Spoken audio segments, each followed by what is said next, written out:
Good morning, everyone. We got a great episode for you today. We're working on our 7 tips for visual storytelling. My good friend Anita Blackaby has let me do a story on her. She refurbishes sewing machines, Singer sewing machines. And today we're working on the toy version of it. And we're going to go through the 7 tips for visual storytelling, and I know you'll enjoy it. And what I'm using today is I'm using an XT30 with the 50 f2, and I'm using my XT3 with the 16-1.4. We probably won't be shooting at 1.4 because there's plenty of light in here. But we're gonna have a great time, and we're gonna talk a little bit with Anita about what she does, and I know you're gonna enjoy this episode, so stay with me after the break and you'll see what we get.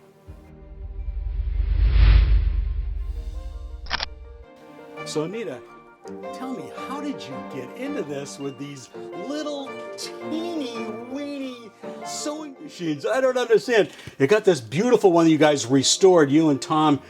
Well, you did most of it. He did the painting, yes. Yeah. But they come in this little box. Why don't you tell me a little bit about how you got into it? I have been sewing since I was 12. And to be honest, I went to a Singer sewing center near my home. I would walk there every Saturday morning and learned how to sew. And I've been sewing on and off ever since. And since I retired, I've just gotten interested in old sewing machines because they're fabulous. And they don't make many of the machines today are just not the same kind of quality. And Singer was the primo sewing machine for years. They are no longer, but they used to be fabulous. So I started acquiring old Singers. And this purple one is a 301 that I literally stripped down, took apart, rebuilt the motor, cleaned all the gears. And it's for my daughter-in-law who loves purple, so we painted it, used auto body paint and auto body sealer. It's what gives you this really incredible purple sheen to it. But this is what one looked like before. Yeah. But they're just great workhorses. So after doing this, I saw one of these little sew handies, Singer sew handies on eBay, and I'm an avid eBay shopper, and so I bought one recently. And then I bought a second one. So I bought this little black one. The ones I have are from the 1950s, but Singer actually started making these in 1910.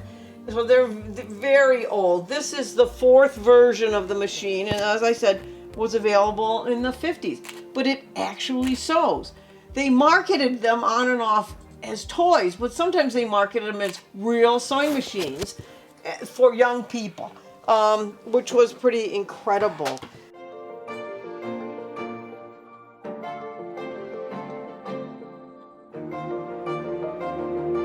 Do that with various types of shots. What I'm going to do now is I'm going to shoot some close-ups here.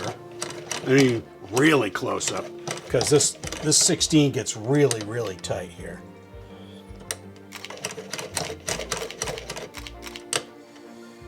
Some really interesting shots there.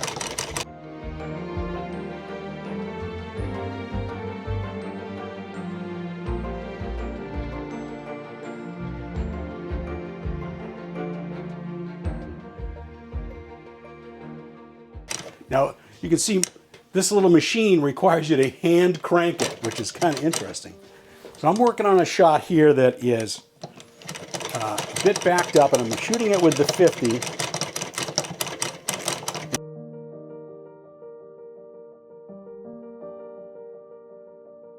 Is an angle that you don't see very often.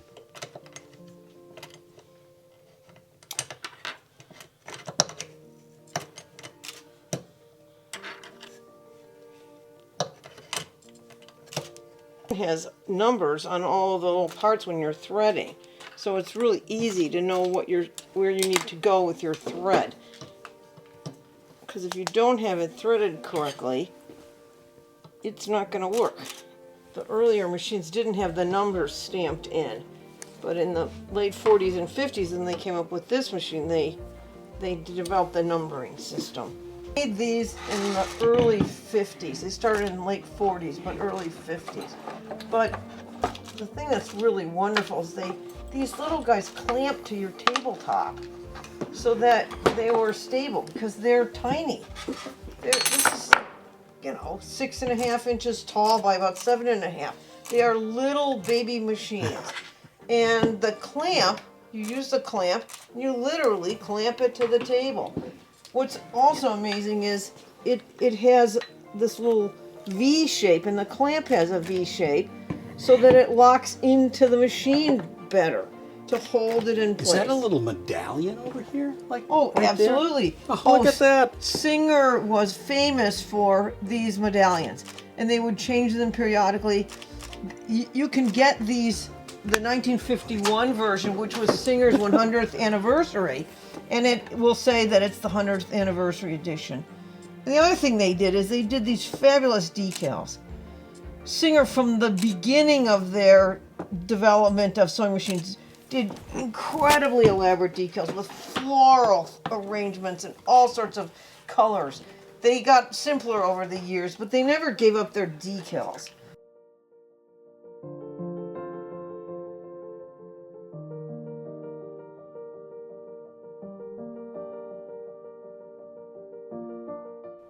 So as you can see here, we got a lot of duplicates. Well, a ton of duplicates. And what I'm doing is I'm going through and I'm flagging the ones that I want. So I'm going through these images actually one at a time and picking out the ones that I want. And I'm flagging them and getting them ready so that I can pull them into a collection that is just the images that I want. And then I will do another edit when I go through that as well. So what I'm doing here is I'm going into my edit menu and I'm going to select all the flagged images. And then I'm going to drag those flagged images into a folder that I've already set up in my collections right here called Sewing. And from there, I'm actually pulling in images that are already in there, so there's going to be some duplicates. But now I'm going to go through this. I'm going to deselect all of these images here. I'm going to go in and I'm going to just select the ones that I want to delete. So I'm just going to go through and I'm going to pull out the ones that I don't want, and I'm going to delete them. Right now I'm just pulling out the duplicates that are in here, but you understand where I'm coming from. This is a pretty easy process to get yourself down. The problem will be when you find images that you really like, but they don't really add to the story. So what we're trying to do is we're trying to make it a nice, clean, concise edit.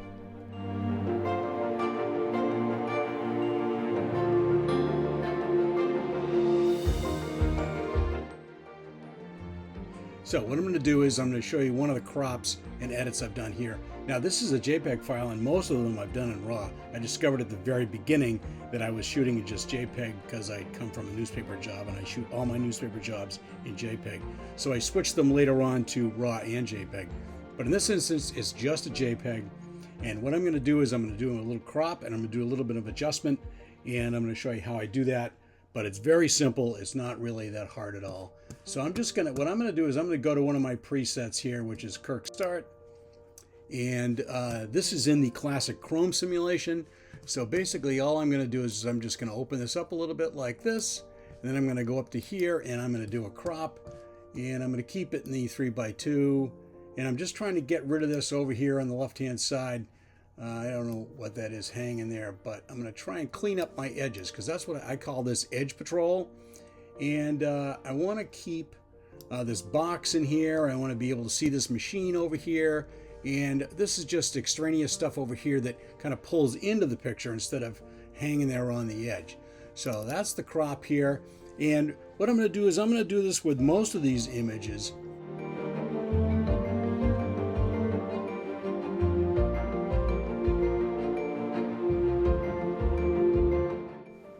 So here is my final edit, and the overall shot here, we've got a couple of different angles of it from normal level and up above. And then we go into a tight shot here, done with the 16, up close to this little tiny machine. Now what I do is I wanted to get a shot of the box. Yeah, I wanted to show it at a different angle than straight on. And then this is the medium shot, shot from further back. And then the different shot from up above, which was kind of a different angle. Then I wanted a shot of this little medallion on the side of the machine, which I thought was kind of cool. This is my favorite shot of Anita putting the thread through the machine to the needle. And then you can see the stamped numbers that gave you the order of how you put the thread through into the needle. And then finally, we have this shot of all the machines, the little So Handies and the normal size machines. Fortunately, with this story, we didn't have a lot of emotion. It wasn't that type of a story, so we weren't able to include that in these images. Kirk, this is from the How to Use Your Singer So Handy Model 20. And this is probably done around 1952-53. And in the first page it says, you'll want to take your machine with you on vacations with the family, weekend visits with friends, and finally to college. Ever ready for mending or making a simple garment. I think that's so incredible. Wow. So thanks to Anita Blackaby for helping me with this little project of talking about how I go about telling a visual story with single images, with still images, not with video. Although I've tried to do a little bit of that with the video here today. And it was a lot of fun, Anita. Thank you so much. I think these things are so handy. Very cool.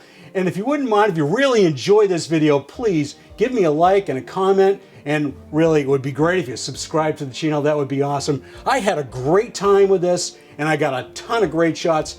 And I know that you'll agree that what I've showed you before in my little string of 10 photographs, or I don't know, 8 to 10 photographs, which is part of this story, I know you'll enjoy it.